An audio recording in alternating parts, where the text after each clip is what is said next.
Bonjour les gens, j'espère que vous allez bien, moi ça va super. Il y a une ère de mercato, il y a une ère de leaks, c'est très marrant les leaks en tout genre sur tous les jeux. Ça t'a dérangé l'annonce de Moxie, disons qu'il n'y a pas pu avoir un accord entre lui et Mate. Bah c'était un peu... En fait ce qui est dérangeant c'est que des gens se créent des hypes pour rien alors qu'il n'y a rien eu, pas concrètement. En fait le sujet Moxie je vous explique, nous le 1v1 ça nous intéresse pas de base, ça je l'ai déjà dit en live et voilà de base ça nous intéresse pas. Puis il y a eu le tournoi en V1, Juicy a fait une bonne perf etc. Et voilà ça nous allait. Et puis là, qui vient dans les DM de Brox? Moxie. Et en plus il a bien choisi son CEO. Parce que du coup c'est celui qui a vraiment kiffé le 1v1 tu vois. Donc Moxie contacte Brox et tout tu vois. Il dit bon si jamais est-ce que vous serez chaud que je vous représente et tout, j'aimerais bien rejoindre Ultimate. Et là Brox qui commence à faire sa propagande. Et on est en mode ah putain. Et moi j'ai regardé un peu le 1v1, j'avoue que c'était cool. C'est pas une priorité, c'est pas un jeu à l'EWC. Il va y avoir un seul match au Major, un seul match au World si jamais tu perds. Enfin tu sais en termes de contenu, en termes d'histoire que tu peux créer, en termes de tout ça. Le 1v1 c'est cool hein mais c'est dur à représenter je trouve. Surtout que bah tu sais pas comment sera fait l'avenir quoi sur Rocket League parce qu'il prévoit de faire l'année prochaine donc c'est même pas sûr d'y rester. Donc en fait tu crées un nouveau truc, tu engages les gens à dire regardez venez en 1v1 c'est cool machin tout ça pour potentiellement ne plus y être l'année prochaine. J'en sais rien, je vous dis ça, j'en sais rien du tout tu vois ce qui va se passer l'année prochaine, j'en sais rien. Et mais Brox fait sa propaganda, franchement il a grave kiffé le jeu, j'ai revu les rediffs que moi j'avais pas vu, il y a certains matchs où j'étais en live en même temps. Brox c'était un enfant les gars quand il castait, il était trop content de cast du Rocket League en 1v1 tu vois, il a redécouvert un jeu, même maintenant il lance des lives perso sur Rocket League pour vous dire tellement il a trop kiffé. Et en plus ça coûtait pas cher hein, de base son agent parce que bon du coup on est rentré en contact, forcément Brox était intéressé tout ça. Allez on s'est dit vas-y pourquoi pas, Moxie c'est pas un méchant gars et normalement ça va pas coûter cher. Mon agent est venu, il a proposé un budget, on a fait oh on va te proposer 3 fois moins. Voilà, il était chaud, sauf qu'après il y a eu des complications. Pourquoi? C'est qu'il joue avec un skin qui... Alors rien contre ce skin là, mais il est très dérangeant, je vais pas vous mentir. Je pense que le skin vous allez tous le connaître de base et il ne peut pas jouer sans. Il est habitué à jouer avec ce skin depuis la nuit des temps à ce qui paraît. Bon, le truc c'est que là c'est de la vanne gratuite, on recrute un mec en 1v1 pour... Bon, ça va être un peu compliqué, je vais pas vous mentir. Et non, et surtout, bon ça au pire on passe, tu vois, il y a Backes Mode et tout, et au pire des cas, on a déjà eu des joueurs qui ont joué avec d'autres skins via Backes Mode et c'était pas dérangeant. Il y en a même déjà qui ont joué sous le tag cassé, enfin sous le skin cassé. Et voilà, c'est pas grave, tu vois, au pire des cas. Non, un truc qui était grave, c'est que du coup, on pouvait pas avoir sa POV pour cast son Major et les Worlds. Donc, en fait, pour le coup, si on le recrutait, on acceptait du coup sa demande, c'était juste pour le coup acheter un titre, tu vois. Et ça, il y a pas mal de gens qui nous ont fait des réflexions dessus, machin, etc. Mais c'était déjà avant même les réflexions, quelque chose qu'on s'était dit. Le truc, c'est qu'on allait créer une histoire, on allait créer un truc sympa. Gros, que c'était giga chaud pour porter le truc, tu vois, pour incarner le truc. Donc pourquoi pas, mais si en fait on peut pas avoir la POV, en plus un autre skin, et en plus c'était pas si cher, tu vois, ça pouvait être intéressant. Mais du coup, on était en mode bon, les gars, on a d'autres choses sur lesquelles se focus. Et du coup, malheureusement, non. Mais bon, j'ai vu forcément, parce que Moxie représente un peu la France, et le problème, c'est que du coup, on a beaucoup de gens qui nous suivent, mais il y a aussi beaucoup de gens qui veulent pas qu'on réussisse. Donc en fait, le fait qu'il soit le représentant français, mais dans une structure concurrente pour certains, ça aurait pu être gênant, etc. Même pour lui, je pense que c'est bien qu'il soit pas, tu vois. Donc du coup, il y avait ces contraintes-là. Nous, on n'allait pas augmenter le budget. Le 1v1, c'est cool, mais voilà. Pas au point de, tu sais, c'est pas le WC, il y a que 2 matchs dans l'année et tout. Je parle de compétitions importantes. Je sais qu'il y a plein d'autres tournois, machin, etc. On était en mode, bon les gars. Et en fait, il y a des leaks qui sortent. Et les leaks, c'était, j'ai l'impression que Moxie était dans le bureau de Lucas en train de se serrer la main, en train de signer le contrat. Toute la twittosphère qui s'enflammait, nos rivaux, les mecs qui nous suivent. Mais les gars, il a juste envoyé un DM à Brox, quoi. Et un DM à Brox, ça s'est transformé en une guerre sur Twitter sur genre te le mettre, leur recrutement, c'est des clowns, ils achètent des titres, en mode waouh. Bon, déjà, il y a ça. Mais encore celle-là, il y a un peu de véracité, tu vois. Il y a eu un contact, il y a eu un échange entre les agents de budget, de machin, etc. Donc, allez, c'est le jeu du leak, pourquoi pas, tu vois. Il y a des choses qui auraient pu se faire pour clôturer le sujet Moxie. Grosse force à lui. Franchement, il va représenter la France, les gars, même s'il est pas chez Gentlemate ou quoi, même s'il est dans une structure rivale ou quoi que ce soit, les gars, ça va être notre représentant français qui va représenter en plus l'Europe si jamais il arrive à gagner ce Major. Grosse force à lui. Je pense pas que ça se fera un jour avec Gentlemate. Voilà, le 1v1. Là, il y avait une chance, mais après, on sait-on jamais, hein, si effectivement il y a un gros investissement de la part du jeu pour mettre plus en avant le 1v1, il y a beaucoup plus de compétition et pas juste un BO5, un Major, un BO5 au World et finito. Pourquoi pas, tu vois. Mais je pense que le mix parfait, c'est d'avoir un joueur, en fait, un rally-like, tu vois, qui est très fort en 1v1, mais en même temps qui joue en 3v3, tu vois. Et là, t'as le parfait compromis. Pour le coup, avec Moxie, ça aurait été un peu compliqué de faire ça. Tout le respect, bien évidemment, mais en tout cas, grosse force à lui. C'est dommage, voilà. Mais au moins, vous savez un peu plus sur Moxie, je pense que j'ai à peu près tout dit. Mais bref, un autre leak là qui est arrivé dernièrement, et lui, il était très marrant, très comique. Franchement, je m'attendais pas à devoir répondre. Alors, il y a les US qui sont beaucoup sur mes côtes pour ceux qui suivent un peu les réseaux. Je suis devenu le tyrannique Gotaga, le Gotaga qui protège à tout prix Linz comme c'était mon petit frère. Attends, qu'est-ce que je fais? Et forcément, ils prennent des clips un peu détournés quand on vanne avec Miss. Je me fous de la gueule de mon équipe. Y'a quoi d'autre? Attends, attends, mais les US ils sont vraiment sur mes côtes. Vraiment, je prends pour tout le monde, les gars. Là, c'est le Gotaga privilège, mais inversé quoi. Il y a eu quoi d'autre? C'est moi qui faisais les roster chains. C'est moi qui étais en mode, oh, on a perdu ce match, allez, toi tu restes, toi tu restes, toi tu meurs, toi tu meurs, toi tu meurs. Genre, ils m'ont pris pour Dewey, je sais pas pourquoi, frère. Mais ouais, ils sont un peu sur mes côtes, mais bref, Osef. Mais en fait, le problème là, c'est que c'est passé d'être sur mes côtes à sortir des leaks, mais complètement farfelu. Donc, genre, ils ont dit que les joueurs, genre, ils étaient pas au courant qu'il y avait des roster change. C'est-à-dire que, genre, t'imagines, Skies, il se fait bench. Genre, les joueurs, ils arrivent en scrim, et pendant le scrim, ils découvrent qu'il y a un nouveau mate à côté d'eux, genre. Genre, ils étaient pas au courant. Non, mais t'imagines, déjà, le truc, il est un peu lunaire. À ce qui paraît, ils découvrent pendant le scrim.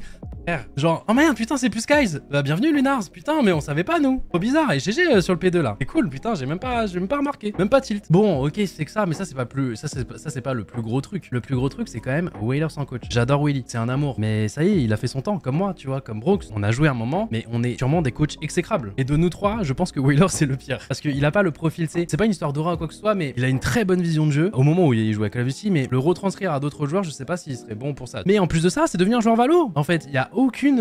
Wheelers, il a pris un tir gratos dans le truc en mode Wheelers qui devrait, en contact avec Gentleman qui devrait devenir le nouveau coach. Les gars, c'est des vannes, hein, quand avec Miss, on dit ouais, je vais recruter le roster de Miss top 250 pour jouer à la place, je vais devenir coach. C'est des vannes, les gars, pendant le cast. Et le problème, c'est que je pense que leur leaker, c'est juste un mec qui regarde nos casts, qui parle peut-être un peu français, qui comprend un petit peu et qui traduit à sa manière, tu vois. Et du coup, il devient l'informateur officiel du truc. Et t'es en mode, mais les gars, ouais, ils ont pris premier dog le retour des anciens, exactement. Il faut vraiment manger du Call of Duty tous les jours. Un coach, faut qu'il soit sur place avec les joueurs. Déjà, ça va être dur d'avoir un Européen. Si jamais on doit changer de coach, bien évidemment. Enfin, en fait, faut faire quand même attention avec les réseaux, les gars. Et c'est là que je me suis dit, putain, on mérite peut-être pas Woolo. À iLeak, et souvent, c'est vrai. 99% du temps, c'est vrai. C'est fiable, quoi. Et même, ça va loin, tu vois, dans son leak. C'est-à-dire que quand tu cliques sur le truc, ils disent, ah ouais, ils ont hésité avec un tel. Des fois, je suis en mode, mais comment il fait? Il est sur le TS avec nous. Il est dans la conf WhatsApp avec nous. Comment il fait, Woolo, pour avoir toutes ces informations? Woolo, je sais pas comment ça dit. Woolo, pardon, excuse-moi. Mais ouais, excuse-moi vraiment, parce que je me rends compte qu'on te mérite pas en Europe. Quand je vois les leaks US, je suis sur d'autres jeux, mon dieu. Non, mais tout ça pour dire, les gars, faites attention. C'est pour ça qu'on vous dit souvent d'attendre les annonces officielles, machin, etc. Là, tu vois, c'est deux cas dont je me sers pour vous parler un petit peu, parce que dernièrement, ça a été deux leaks qu'il y a eu. Il y aura des changements sur plein de jeux. Il y aura des arrivées, il y aura des départs. Ça va être comme ça. Il y aura des choses, on pourra vous expliquer en totale transparence le tout. Il y en a d'autres où il faudra faire attention pour la structure, mais la plupart du temps, enfin même tout le temps, ça sera souvent pour protéger soit les coachs, soit les joueurs. Le but, c'est pas qu'ils arrivent chez Gentlemate, même s'ils ont des défauts qu'on peut reprocher, que ça soit une fin de carrière pour eux. Alors, c'est des trucs que forcément, du jour au lendemain, ils font des choses punissables par la loi. Bah, ça, vous inquiétez pas, on n'aura aucune peine à les jeter sous le bus. Mais si c'est des trucs dans le jeu ou des problèmes de mental, ou si les mecs sont donnés pour log ou quoi que ce soit, le but, c'est pas de faire bon, les gars, on vire un tel parce que il ne tient pas psychologiquement, c'est vraiment une merde humaine. Ah là là, il chiale après les scrims. Non, c'est pas possible, tu vois. Donc, des fois, on tankera, on passera pour les méchants, pas grave. Et attendez quand même les annonces officielles en général, les gars, parce que là, j'ai vu hier Twitter, waouh, et tout le monde des changements de veste. Et je comprends, tout le monde est un peu sous pression, tu vois. Là, actuellement, sur Code, on est infâme. Quand tu vois des leaks comme ça, c'est les seuls trucs auxquels tu peux te rattacher. Et forcément, quand tu vois en plus des clowneries du genre, c'est un cap, quoi. Dans tous les cas, il y a rien de fait. Là, au moment où je vous parle, par exemple, par rapport à Lins, rien n'est fait. On étudie les options, on essaie de faire notre maximum pour pouvoir être un minimum compétitif sur le prochain split. Et voilà, il y a des discussions tous les jours, des réunions tous les jours. Je vous cache pas que c'est pas que TFT qui fait que je live pas en ce moment, les gars.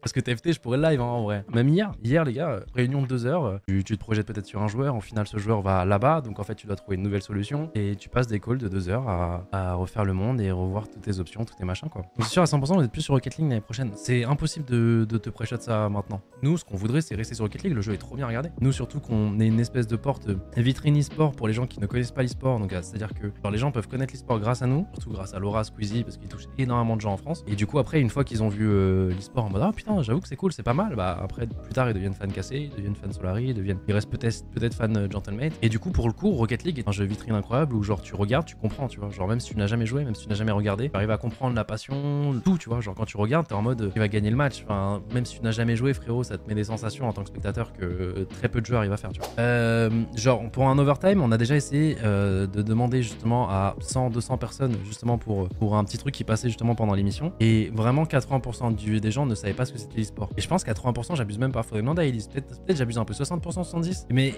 alors, si on a 60, il y en a 20 ou 30% supplémentaires qui parlaient d'e-sport, mais qui te parlaient d'un truc totalement en rapport, quoi. Là, tu vas à une Paris Games Week. Tu demandes les 5 jeux les plus populaires. Il n'y a pas code dedans, je pense. En fait, ça dépend de la cible où tu vas. Je pense que là, tu vas à une Paris Games Week. Il y a League of Legends, il y a World of Warcraft, il y a Minecraft, Fortnite et Valo, peut-être, ouais. 16 devant le code, Gotha, mais vous êtes des malades, hein. Je sais pas comment certains sont autant.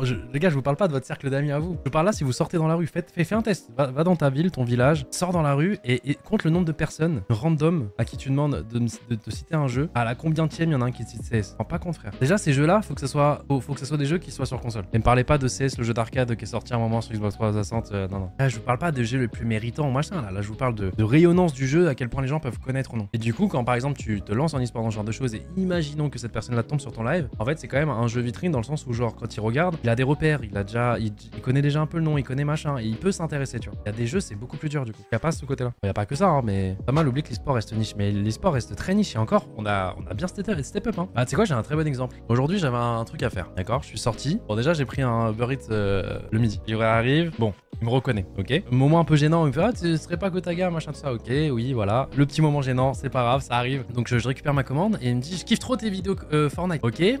Ensuite, du coup, j'ai pris mon Uber, là, hein, tranquille. J'attendais en bas d'un bâtiment, donc c'était un rendez-vous que j'avais avec Cam.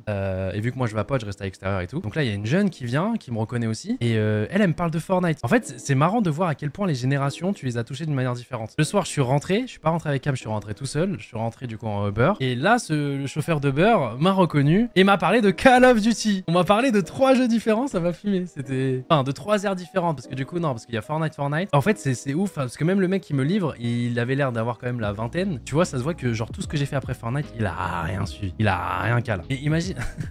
T'imagines, il te cite TFT, ouais. Moi, je t'ai connu grâce à tes hobbies, t'es vraiment une star. Mais le rêve qu'un jour, on me dise Gotha, je t'ai découvert sur un casque de Marine Lord où il a explosé BC 4-0. Voilà, ça c'est mon rêve. Non, mais bref, il y a plein. Et du coup, par exemple, quand ils ont fait l'overtime et qu'ils étaient partis poser des questions sur l'e-sport, tu vois, il y a des gens qui l'ont répondu ouais, Gotaga là, avec Vitality. C'est quelqu'un, il me suit plus depuis. Mais tu vois, c'est genre, ils entendent parler vite fait d'e-sport, quoi. C'est pas des gens qui suivent l'e-sport, quoi. Tu vois ce que je veux dire? Il y a eu beaucoup de Gotha et Vita, ouais, c'est ça. Après, c'est normal, hein. Tout le monde grandit, tout le monde change d'horizon, les centres d'intérêt changent, et puis voilà. Hein. Twitch égale niche, si le streaming s'était démocratisé sur YouTube, ça le serait probablement de moins, non? Bah, t'as peut-être raison. T'as peut-être raison, mais je trouve que enfin, c'est bizarre de dire grâce au Covid. C'est quand même un truc horrible, hein, mais. Et du coup, le Covid, pour le coup, a boosté de fou Twitch. Ah, je sais pas, il y a quand même eu un film où ça cite. Enfin, tu sais, Twitch est cité, tu vois. Comment il s'appelle là, où ils sont dans un jeu vidéo là? Et tu sais, à un moment, il cite Twitch en mode, oh putain, oh, c'est elle, c'est une streameuse super célèbre sur Twitch, Ready Player One. Et Ready Player One, c'est quand même un film, tu sais, en termes de résonance et tout, tu vois, qu'un Twitch soit cité dedans. Et c'était il y a quelques années, ça. Donc je sais pas. Après, ouais, ce sera jamais YouTube, mais je trouve quand même que stream est quand même aujourd'hui bien identifié. Mais après, c'est une autre partie qu'on fait. C'est genre une partie, non, la partie quoi. C'est genre, il y a Twitch qui est quand même beaucoup plus grand, le streaming en général qui est beaucoup plus grand, que ce soit sur TikTok, YouTube, Twitch, ce que tu veux. Mais ce qu'on fait en plus, l'e-sport, c'est une niche parmi la niche qui est Twitch, tu vois. Par une niche qui grandit très largement. Hein. Maintenant, quand tu vois des stats que ça fait, c'est big. Hein. Ce qui serait beau, c'est qu'un jour, sur un stream de Kamel, quand ils sont en train de gagner les Worlds de League of Legends, ils fassent les mêmes stats qu'un GP Explorer, tu vois. Et là, la niche, tu sauras qu'elle a vraiment explosé, quoi. On n'arrivera jamais, donc. Moi, je pense que ça peut arriver. Et si demain, il y a une finale de casser champion du monde sur League of Legends, que ça passe ces stats-là, et je pense que. Alors, peut-être pas cette année, peut-être pas l'année prochaine, mais sur 2 ans.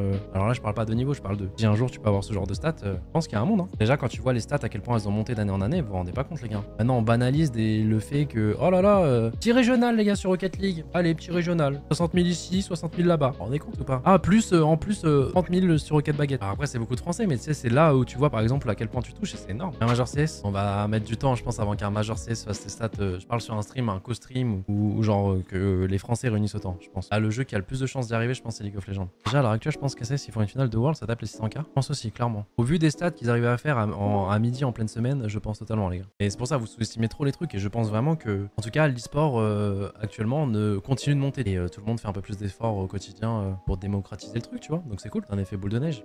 Et bref, sinon, faites attention aux leaks que vous voyez, les gars. Whalers coach, putain.